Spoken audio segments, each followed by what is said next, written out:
പരശുരാമൻ സ്വന്തം മാതാവിനെ വധിക്കാനുണ്ടായ സാഹചര്യം. മഹാഭാരതത്തിന്റെ ചില പതിപ്പുകളിൽ പരശുരാമനെ വിശേഷിപ്പിക്കുന്നത് കോപാകുലനായ ബ്രാഹ്മണൻ എന്നാണ്. ശക്തി ദുരുപയോഗം ചെയ്തതിന്റെ പേരിൽ ധാരാളം ക്ഷത്രിയ യോദ്ധാക്കളെ മഴുകൊണ്ട് അദ്ദേഹം വധിച്ചു.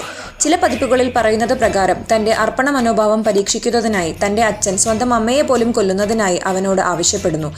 അമ്മയെ കൊല്ലാനുള്ള പിതാവിന്റെ ആജ്ഞ പരശുരാമൻ അനുസരിച്ചതിനു ശേഷം പിതാവ് അദ്ദേഹത്തിന് ഒരു വരം നൽകുന്നു.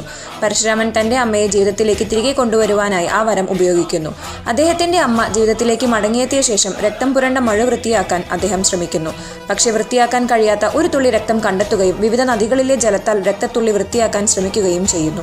തന്റെ മഴ ശുദ്ധീകരിക്കാൻ കഴിയുന്ന ഏതെങ്കിലും പുണ്യനദി തേടി ഇന്ത്യയുടെ തെക്കുഭാഗത്തേക്ക് നീങ്ങുമ്പോഴാണ് അദ്ദേഹം ഒടുവിൽ കർണാടകയിലെ ഷിമോഗയിലെ തീർത്ഥഹള്ളി ഗ്രാമത്തിലെത്തി മഴ വൃത്തിയാക്കാൻ ശ്രമിക്കുന്നത്. പുണ്യനദിയായ തുങ്കയിൽ മഴ വൃത്തിയാക്കുന്നു. പുണ്യനദിയോടുള്ള ആദരവോടെ അദ്ദേഹം ഒരു ശിവലിംഗം നിർമ്മിച്ച് പൂജ നടത്തുകയും ക്ഷേത്രത്തിന് രാമേശ്വര ക്ഷേത്രം എന്ന് നാമകരണം ചെയ്യുകയും ചെയ്തു.